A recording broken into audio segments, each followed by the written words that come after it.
Hello and welcome to Heartrepreneur TV. I am your co-host Velma Gallant and we're super happy to have you here today. We have an amazing guest that's going to share some really valuable information for you. For those of you who are in our Heartrepreneurs with Terry Levine Facebook group and watching this live, can't wait to see your comments. For those of you out in YouTube land who watch this afterwards, please come on over to Heartrepreneurs with Terry Levine. We'd love to have you to connect with more heart-based business owners like myself and Terry and our special guest today. Our guest today is Liam Austin. He's the co-founder of Entrepreneurs HQ and a virtual event strategist, having launched over 15 virtual summits, dozens of quick workshops, and many more online events, hosting over 400 speakers while educating hundreds of thousands of business owners through his programs. Virtual Events That Sell is his 6-week implementation program, which makes it easy for you to create your own high-impact virtual events, from workshops and masterminds to summits and conferences, with the end goal of selling more of your high-ticket offers, including how to blueprint, validate, and sell your new program. Liam is also the creator of the $1 Million Virtual Summit program, where he partners with select clients to generate 7 figures. And so welcome to our show today, Liam. I'm super excited to have you. Yeah, Wilma, thanks very much for inviting me along. So our show topic today is how to create your own virtual summit. And so I have a little claim to fame when it comes to virtual summits.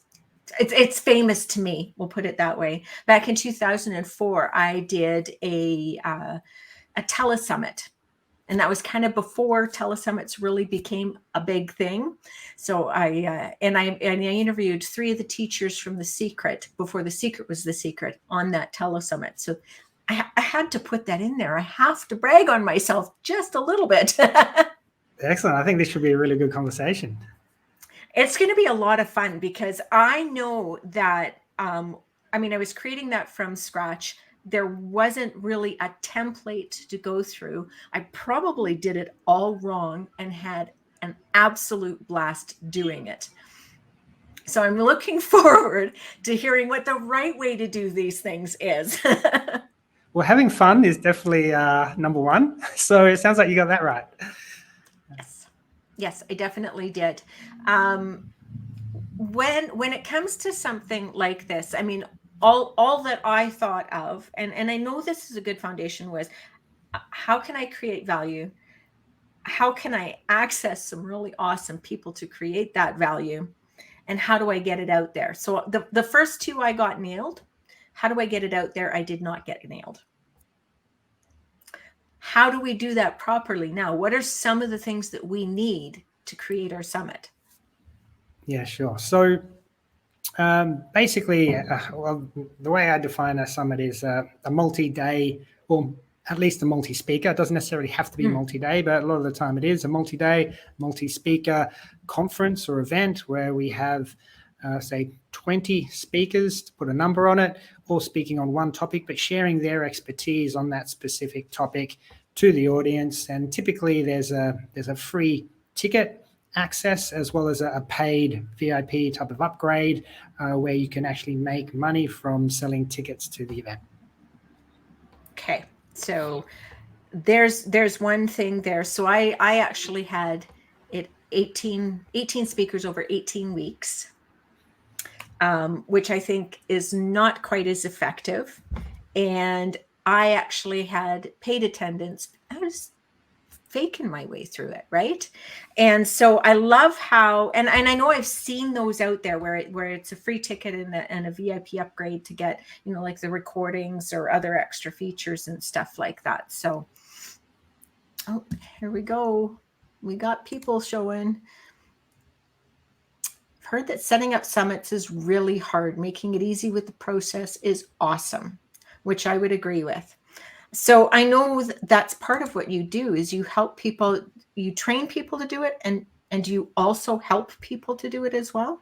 Yeah, for sure. So as mentioned, I've done over 15 of these events, these summits, these multi-day conferences, anywhere between 20 to 40 speakers ranging from a couple of days all the way up to 10 days, just testing a lot of what was working, what's not working, how to maximize it, the different offerings that we can have to maximize actual sales, the ticket sales, the bump offers, the upsells, and then eventually leading people to becoming a client.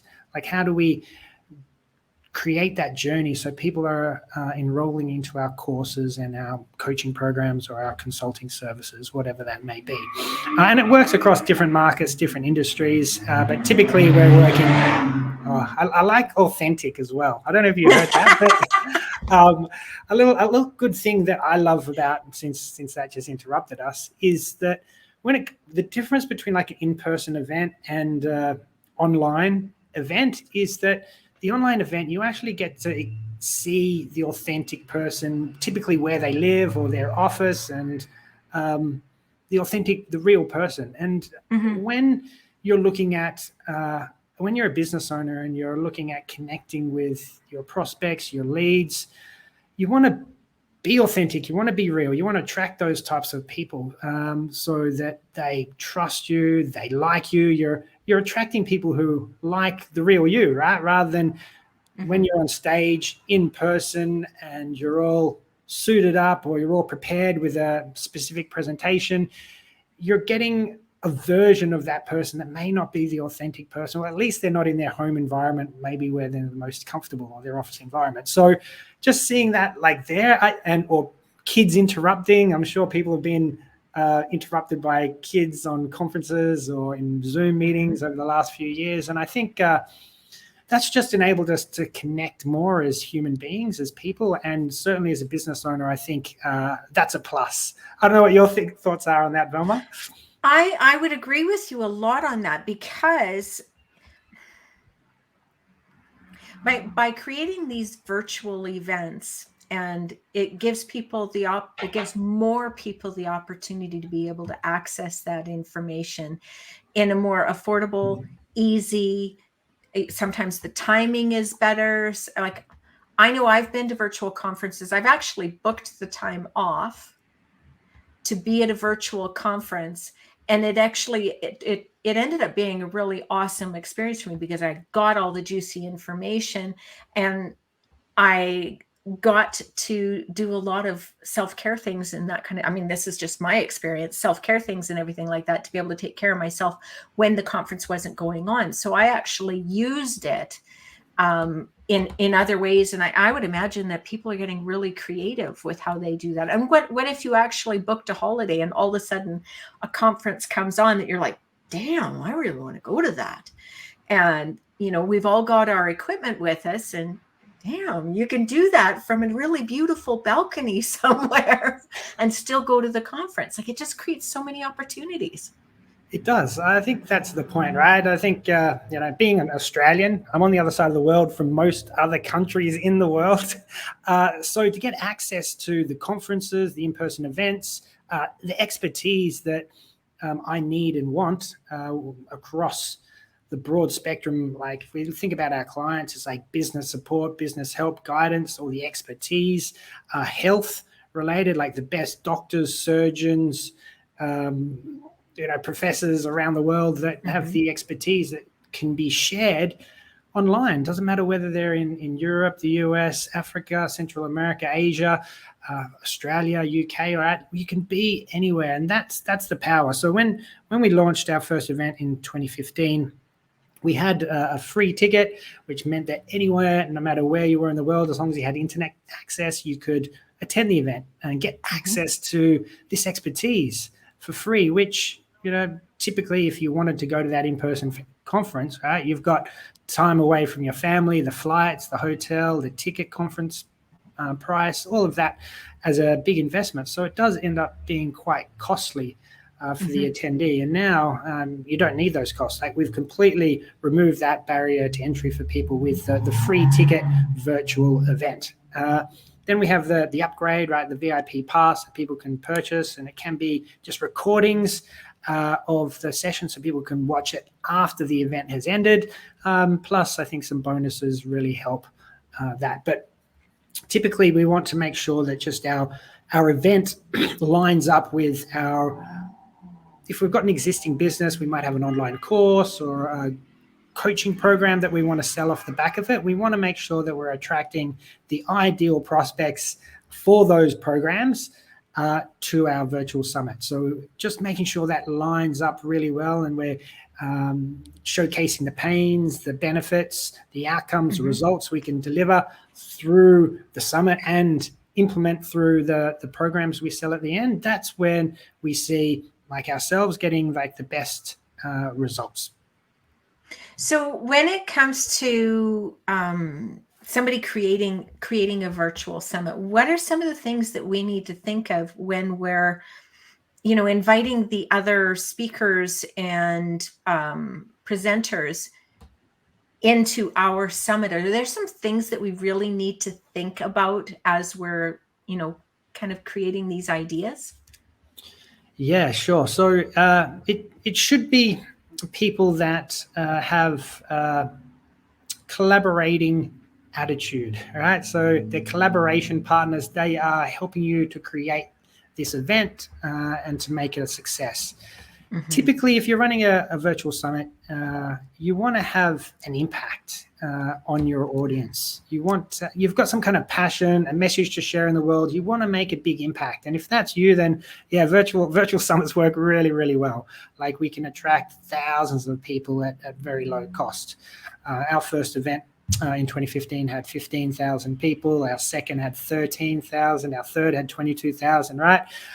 So you can see how that could like almost fill up a small stadium, right? But we can do it all online at a very small cost. Like this is in our first year of business when we didn't have much money to invest. And the same thing that we're doing for our clients, where we can get just 1, 2, 3, even 5,000 people, like leads coming into your business in just a few short weeks.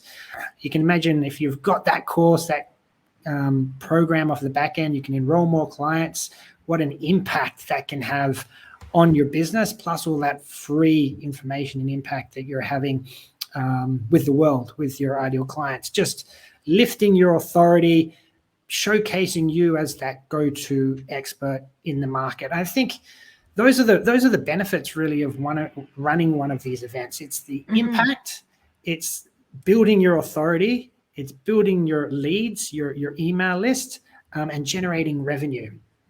I think generating revenue is super, super powerful. And then the final one is just the collaboration partners, your speakers. They're providing content.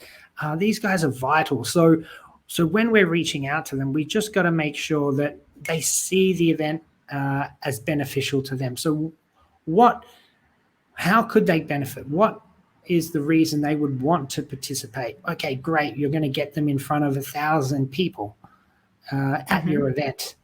Great. They can showcase themselves. They can show their expertise. They can gain some more leads and hopefully some clients for themselves as well. I think that's a win-win. If the speakers come on and they're able to get 1, 2, 3 clients from speaking on your stage, they're going to be wanting to come back, support you, and do even more to get on your stage in the future. Right. Well, and that makes a lot of sense, because really at the same time as you're building your own authority, you're supporting and collaborating with others for them to build their authority as well. Because I mean, that seems to me to be one of the benefits of becoming a collaboration partner, because it's not just like the people within our groups. I want them to look at, yes, creating virtual summits, but what would it be like for you to participate as a collaboration partner inside of a virtual summit as well, where you get to be that supporting place? You're still building your authority as well. Yeah, like the idea of rising tide lifts all boats. I think if you listen to this, you're like, yeah, like I want all the people I'm surrounded with to be successful, to do really well. Then, a virtual summit is a great place for you, because that's the type of person that does really well hosting one of these events. They get thousands of leads coming through. They generate tens of thousands of dollars, sometimes even 6 figures.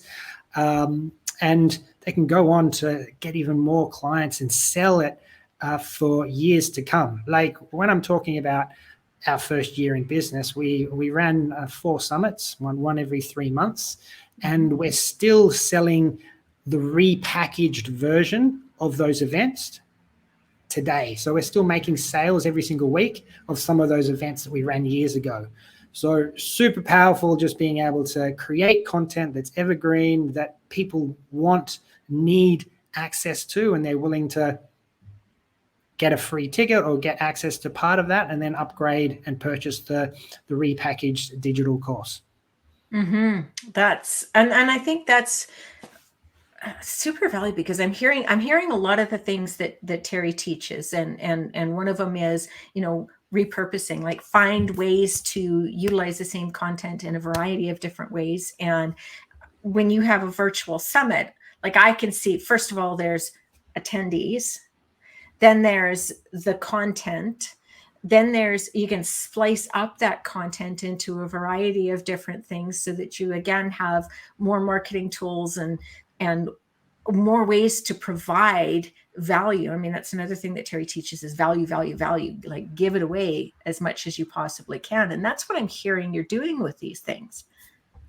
Yeah, it's all about value. Like you're giving away a free ticket, so everyone in the world can get access to this information that they otherwise wouldn't get access to. And you know what? If they feel like, hey, I want deeper learning, I want to take that next step, then sure, they can upgrade and they can go on that journey to learn more about you. But it's like 90% of people are getting access to this expertise that they typically have to pay hundreds of dollars to if they go to this in-person conference for free at a time that is suitable. Well, maybe it's not necessarily a time that's suitable for them, although the way that we structure it is typically we allow 24-hour access to any sessions that are held during the live event itself, just so that we can accommodate people in all different time zones, no matter where they are. And yeah, you're providing value. You're giving your best stuff. Your collaborators, your speakers, your content providers, they're coming along and they're sharing their best content too. Why? Because they want to attract more leads and more clients for their business. So all of this content giving away for free on really one narrow topic, like one niche. And again, I say narrow topic, one niche, because those are the most successful events. The more narrow you can make it, the more ideal clients are going to be attracted to your summit, and you're going to lead them through to your offering, right? Which is typically really narrow niche, is giving specific results. And that's the type of person we want to attract through these events. Okay, there's a lot of juicy stuff in there. Like I heard, the first thing that I heard is that a virtual summit is a win-win-win. It's a win for the person putting on the summit. It's a win for the people who are collaborating, and it's a win for the people who are receiving, all the way around. Yeah, 100%. Like it's a collaboration event. It's yes, you're the host, but there's speakers, sponsors, media, affiliates, all collaborating and making sure that this event is a success, let alone the attendees, right? They're also there and they're sharing in the comments, they're providing feedback. So yeah, this type of event should be a collaboration event where everyone is providing value, and the more value being provided, right, all under one roof, the more success and the more valuable it's going to be. Absolutely. And I like that you talked about it being narrower, being more successful. Tell me a little bit about, like, is it just, so I support divorced women. So is it just like divorced women, or would I be looking at divorced women in a certain age group, or would it be, like, how would I take that and make it the appropriate narrow? Yeah, for sure. So if you've got an existing business, I'd look at my past clients and I'd say, well, what makes them all similar? What traits do they have? What traits do 90% or 80, 90% of all of them have? And then just like target it for those people. Target it specifically for those people. So it could be a specific location, it could be age, it could be some kind of income bracket. It could be certain pains that they're experiencing, or certain results and outcomes that they need or they think they need prior to talking to you. And then we just focus in and narrow in on that particular moment in time for those people. And like where are those people? How big is the market? Yes, make sure we do that research. But the idea is that if I'm a divorced woman, but I'm within the first 6 months of my divorce, like and I see someone that's offering a program for people within 6 months of being divorced versus just a more generalized program for divorced women generally, I'm going to be checking out the 6-month one because that fits me. That's more almost exactly me, right? It feels like they're talking to exactly my moment in time. They will understand maybe my problems more than the people that's offering this divorced women one, which might be for people that have been divorced for 5-10 years and they're trying to find their next partner. Whereas me, I'm like only 6 months into it, I'm still heartbroken. I need to, I've got maybe different problems. So it's just, narrowing it down, I think, and then it's easier. You're going to be able to convert at a higher rate, knowing that you're targeting the exact, ideal prospect. That makes a lot of sense, because you can actually speak to, it's more like you are speaking to a single person in front of you and they're going to hear you, rather than, out on a street corner yelling at every car that goes by. Right? Definitely. Like if you can get your listeners, your audience, people watching you on your event or on your recordings, on your shows, and they can say, wow, I felt like you were talking directly to me. It felt like it was a one-on-one conversation. It felt like is there someone watching me? Like, does she know exactly who I am and the problem I'm facing? Because it sounds exactly like it. I need to get in touch with this person. If that's the type of reaction you can get from your audience, then the likelihood of them coming and becoming a client is like drastically increased. Okay, that makes a lot of sense to me as well. You also mentioned about a few more things, because I know I had spoke specifically about, the collaboration partners, the speakers, the host, and the event attendees. But you also mentioned about sponsors and affiliates, and the affiliates I thought of, but I'd never thought about having sponsors for any of these types of events as well. And that seems like kind of a cool idea. Yeah. So my background, I used to run the International Trade Awards for the UK. So I used to bring on sponsors for that, like Royal Bank of Scotland, HSBC. So when we started doing these virtual conferences, I thought, well, why not? So for one of our events, we got Vimeo. So most people, if you don't know who Vimeo is, it's like the biggest competitor to YouTube. They came on and sponsored, paid a 5-figure sum to sponsor one of our summits. And our clients have gone on to get sponsors for their events as well, which has been super cool. And it's just it's an income that's coming in prior to you even creating the program, the product, before you even run the event. So you can use that money really to pay off any costs. So you're breaking even straight away with the event. And then you can go on with the event confidently, knowing everything else is just pure profit.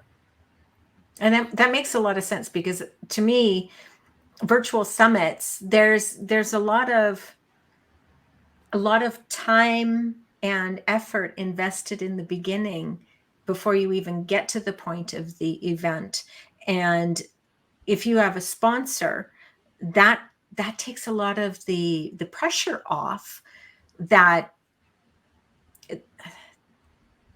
I would be able to be more fully present to make sure that I'm actually being the contribution that I want to be, instead of having all of that worry in the back. To me, it makes energetically a lot of sense to go that direction.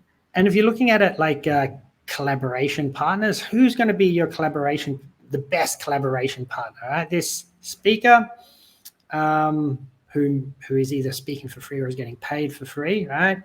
Or being paid to speak, or a sponsor who's paying to be involved, right? It's going to be this sponsor who's paying to be involved, because they've now spent a lot of money to make to be involved, to have their brand associated with this event. So they want to make sure it's a success. So they're like following up, they're saying, okay, how can we support this? How can we promote this? How can we get more sponsors involved? How can we, drive more traffic to this event? Can we introduce any speakers? Can we have our CEO speak at the event? So the best type of collaboration partners is typically a sponsor, because it's a little bit harder to get a sponsor to say yes, but they're the best collaboration partner. They're like 30 speakers rolled into one, right? So if you can think of it that way, okay, well, the effort it would take to bring on board 30 speakers versus one sponsor, and if you could get, 10 sponsors involved, just the impact that you're going to have on the market, the relationships you're going to build with sponsors, with key influencers in the marketplace, the credibility just by having the sponsor, your credibility, your authority is lifted. Yeah, I get excited when it comes to this, because it's a lot of things. It's something that a lot of people aren't leveraging, which is such a shame, because they're just leaving money, branding, authority on the table.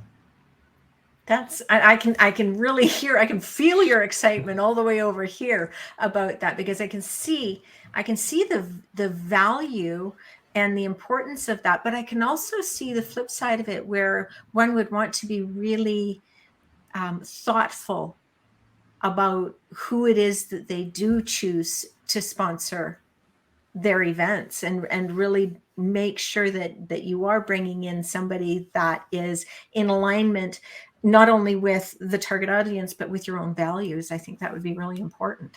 For sure. And I think that goes for any collaboration partner, whether it's a sponsor, a speaker, a media or affiliate, anyone that wants to be involved in this, you should take careful consideration, because it's a collaboration event. You want everyone to participate to make sure it's a success. Everyone should have aligned goals and values as part of this. Otherwise, it might feel a little bit off. And, if you work really well with some of your partners, make sure they're involved in the second event. You recommend them to be involved in other events that you're involved with, because, for instance, when we get a sponsor involved, typically they're like, we work really well with this other organization, this other sponsor, and this other sponsor, because we've worked really well in past events with this. Is it okay if I invite them along to be a sponsor? Yeah, of course it is. Bring them along. We'd love them to be sponsoring our events, because it adds credibility all the way along. One sponsor doesn't want to be the only sponsor. They want to be supported with other like-minded, organizations, people who are bringing the same value, who have similar goals and objectives and are aligned. And that's what these events are about. They are all about collaboration, creating friendships and value. A rising tide lifts all boats. This isn't a one-off transaction. It's something that should live on forever, not just for that event, but okay, what other projects can we work on? What are you working on next? How can I support you with that? Maybe I could be a sponsor. Maybe I could be a speaker. Maybe I could just give you some advice, whatever it is. Maybe I could introduce you to someone. These are partnerships with influencers who are in your market, in your niche, similar values. Rising tide lifts all boats. These are key influencers that can really help you drive your business forward. I love that. And I love that saying as well, rising tide lifts all boats. I love collaboration. Case in point with what I do with these interviews, and I've been doing with interviews for nearly 20 years, I get to be the light that shines on somebody else. And so it's just exciting to be able to be a contribution to somebody. That's part of my natural wiring, is being a contribution in whatever way, making a difference in whatever way I possibly can. So you have a 6-week implementation program. So that actually teaches people start to finish on creating their own event? Yeah, we've got a program called Virtual Summit Academy. It's everything you need to run one of these events successfully, step by step. There's actually a checklist showing you what to do across the 90 days each week. what I should be focusing on, what I should be completing, how to complete it, right? There's videos associated with those, as well as templates and scripts. So, what do I say in this email? How do I invite a speaker? How do I even speak to a sponsor? Well, what's the steps? What's the process? We've got videos, templates, scripts, checklists. So you're able to do all of those things in a way that you can feel super confident, because, as I said, we've done 15 of these. We've helped our clients run hundreds of these over the past few years. And yeah, we're really excited about it. I'm passionate about it. I was doing events prior to the whole online space, even though I created my first business website back in the year 2000. Showing my age a little bit there, but I mean, you did a summit back in 2004, right? So I wish I'd have done one of these events back in 2004, because I can see the impact it's had on my business and the impact it's had on so many different markets, niches around the world, that, it's just, I feel a lost opportunity that I could have done it earlier. Well, and I kind of wish I would have known somebody like you back then.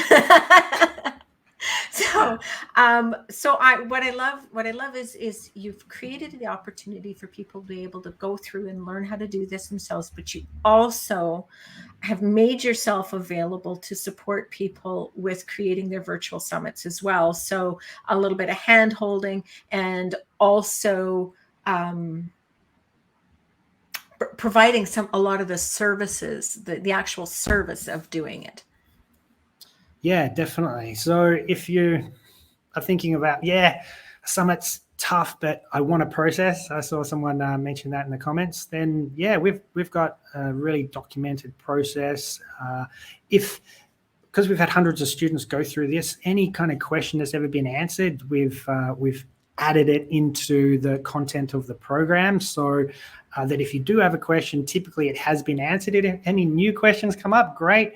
We'll record some content, some training, or provide some kind of template or resource for it, so that if anyone else asks it, it'll be in there. So just know that you're fully taken care of. There's actually a space for you to ask questions and ask for feedback on your specific event, because I know that's important. If you're thinking, well, will this work in my niche? Will it work in this market?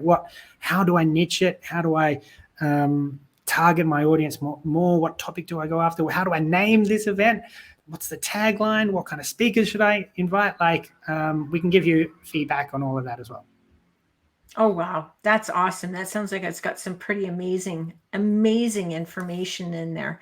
So we've actually reached the end of our time. We've actually gone 2 minutes over, which is pretty easy when it comes to things like this. I know I get really excited about the kind of impact that these events can have. I saw back then the kind of impact that it could have. And I love that you've made what you have made available so that people can continue to create these things and continue to be that contribution out in the world. I think it's amazing. Excellent. Yeah, thank you. It's been enjoyable seeing the impact we've had on people's lives through our own events, but also just helping other people to create these kind of impactful, valuable, purpose-driven events out there in the marketplace, and the impact that they're having on their audiences. It's just really fulfilling. Awesome. And so for those of you who've been watching or are watching the replay, if you have any questions for Liam, throw them in the comments. He's joined the group, and he'll be able to give you a little bit of insight and share his wisdom with you. So definitely do that. For those of you out in YouTube land, come on over to Heartrepreneurs with Terry Levine on Facebook, and you will have access to all this great information and all of these amazing heart-based business owners like Liam, like Terry, and like myself. And I look forward to having you all here every day that we're here. Have a fantastic day.